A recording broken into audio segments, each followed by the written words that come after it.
Thank you. Okay. So before I preach, I wanted to say, the money that you gave me, when you gave me that, I always use that to buy books. I use it for writing sermons. So I really appreciate it because there's different books. There's different commentaries, and they have different versions of the Bible. So it's important that I research all the different perspectives and different opinions for each verse, because not everyone has the same translation. So there's many different versions.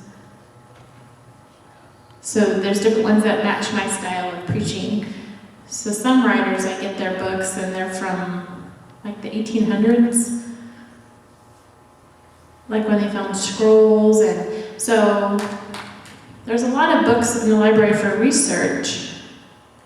So on Wednesday nights, I can use these and I can really research, right? So every verse, I want to research it so that I can understand it, so that it makes sense. So I always use the money that I'm given for books. So thank you so very much for that. It was really nice, and it was a big surprise. So it was October. I knew it was October, but I forgot. I was so busy thinking about Guman and Chandra, I didn't think about it. So I don't know if anyone noticed. Don't look now. Did anyone notice the style of the sermon is different? What does it say? It's on there. Oh, it's right there. Okay, never mind. So this is Hebrew. It's on my mirror. I put this on my mirror. It's part of my... It's like one of my personal vows is that I don't make a vow until I'm really ready to apply it to my life. So, because vows can be broken, yes, but I don't make a vow until I am confident that I can follow it. So, when I feel confident that I'm not going to break it. So, I want to add the third one here. I have two now, I'm ready to add the third, but this one's not part of my vow, but my point is, I have many things on my mirror. It's either in Hebrew for me to practice, or it helps me with my spiritual journey, and this is one of them. Sameach Bekelko.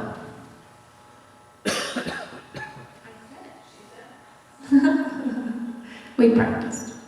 So this means we need to be content with what we have. We need to be content with what we have.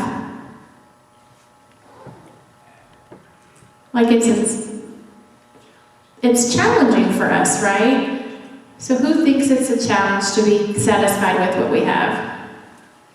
Really, everyone should have their hand up. You can't be satisfied, right? We just can't. Inside we feel like we must do better, we must do more, we must buy more, we must get more, we must dream more. We look at everything, we're envious of what other people have, and we have that inside of us, and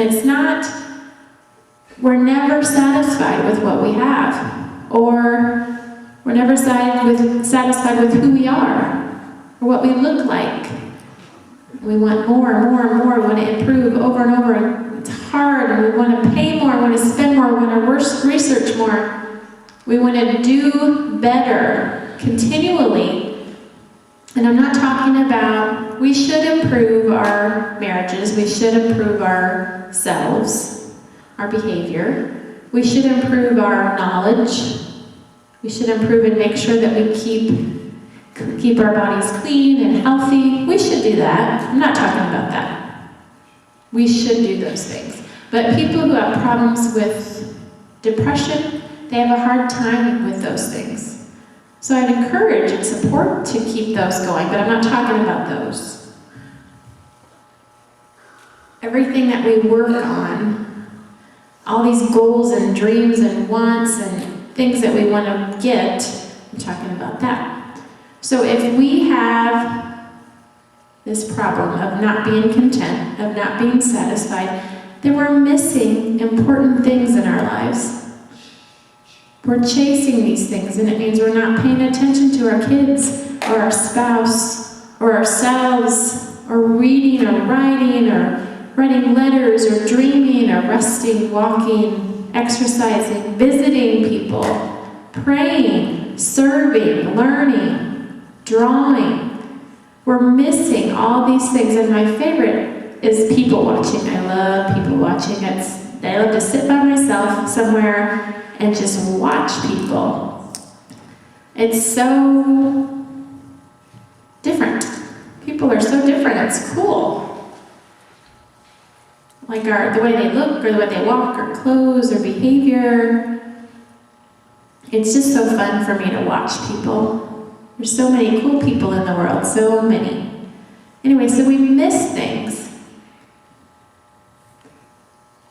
And the famous quote that we always say when we get older, and our parents say it, and now we're starting to say, what is the quote, do you know? Where did the time go?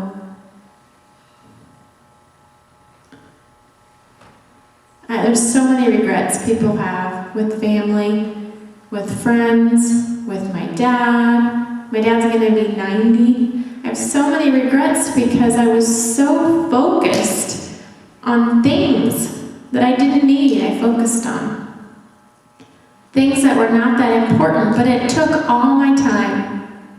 It makes me sad because I missed and missed and missed so many years of things that I could have done with my children, my husband, my dad, my brothers and sisters, my friends.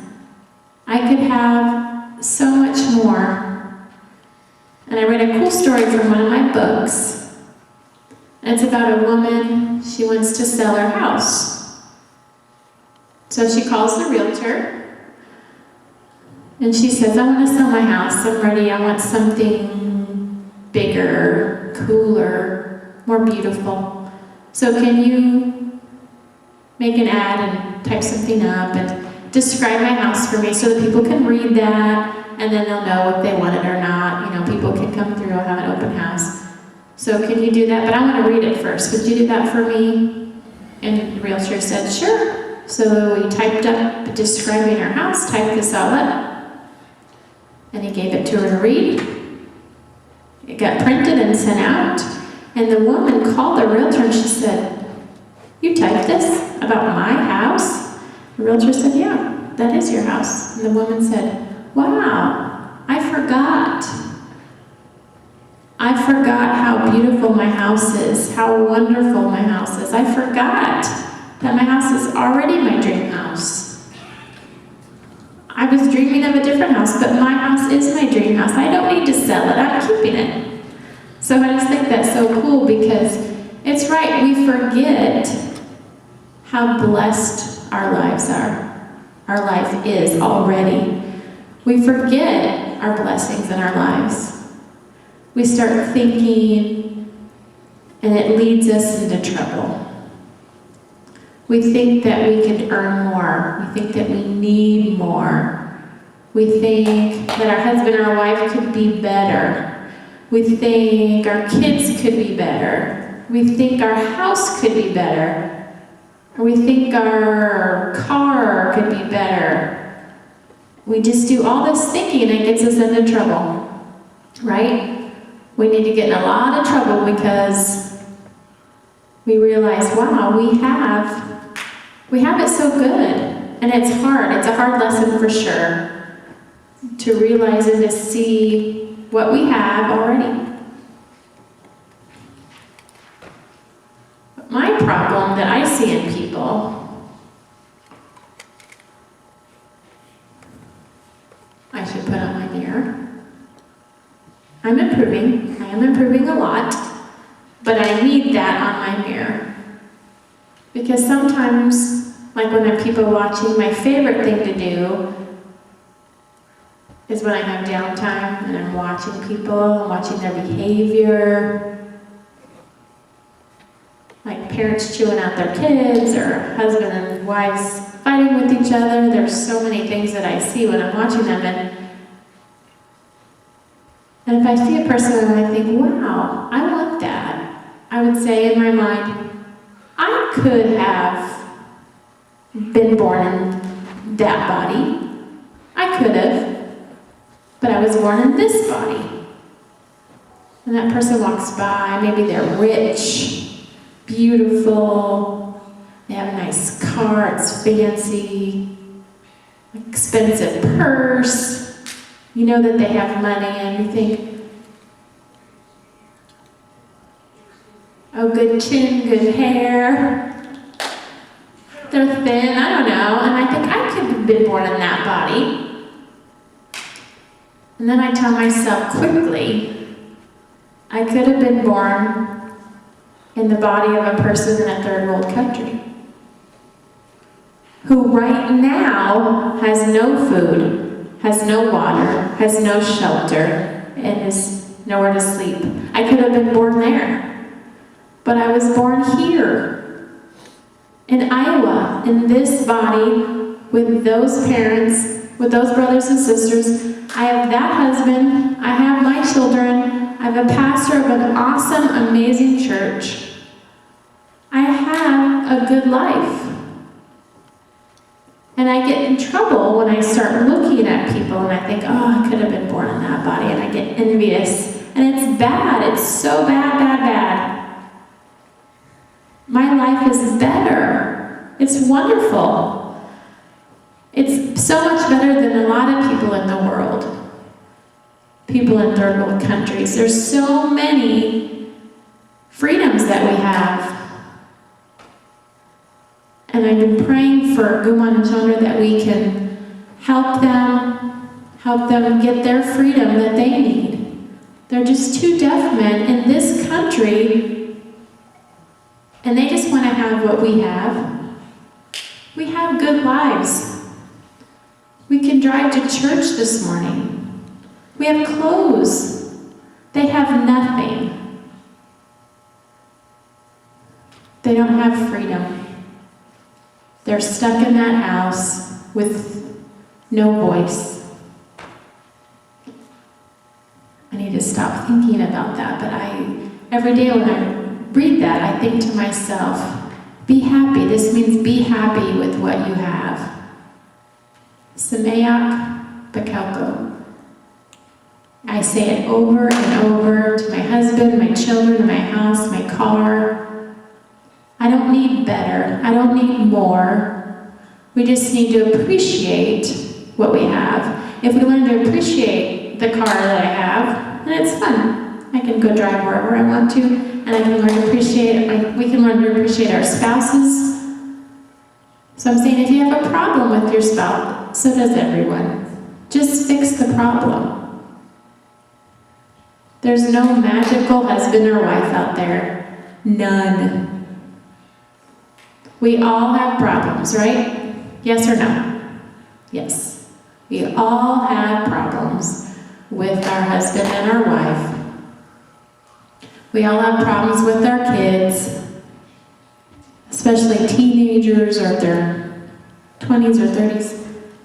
We have problems with our car, with our house. My house is leaking. It's been leaking for 11 years. So I'm not going to look for better or more. Appreciate what we have right now, today, and embrace it. Embrace it in your life. Don't dream of, I could have been born in that body. It's wrong. It's bad. It's bad theology. It's bad thinking. It's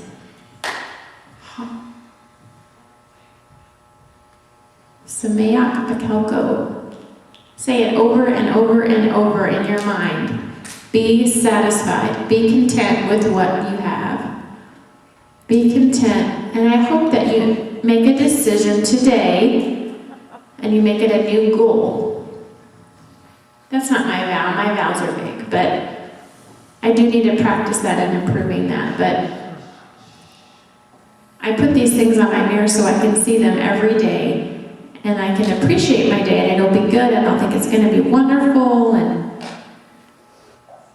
think of all the problems and all the blessings, but I think it makes me think that I'm going to have a good day. So your goal, I want to be that you will be content with your life every single day, no matter what you have, no matter what you don't have.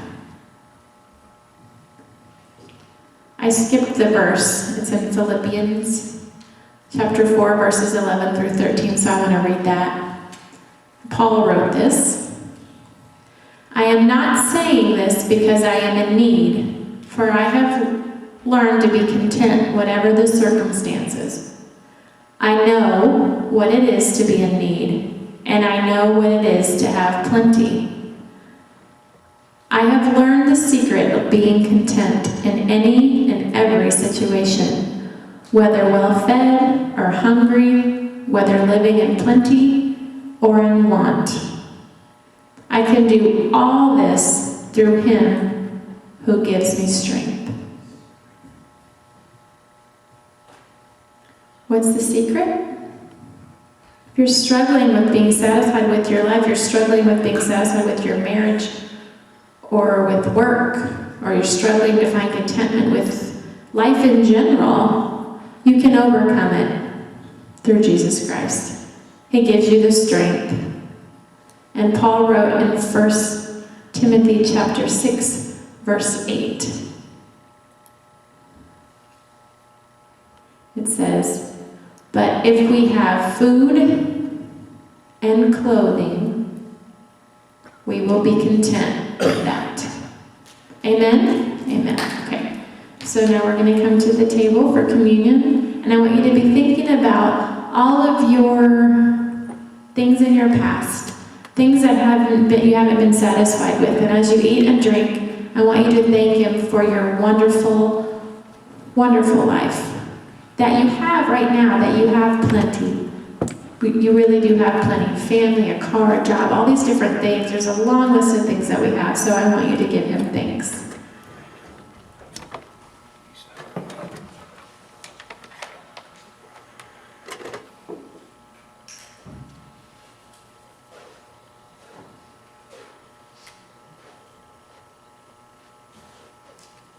So on the night in Jerusalem, Jesus ate at the table with the 12 disciples. And Jesus' disciples were wonderful examples of being satisfied with what they had. And in the Bible we can read all that and see all these stories of people 2,000, 4,000, 6,000 years ago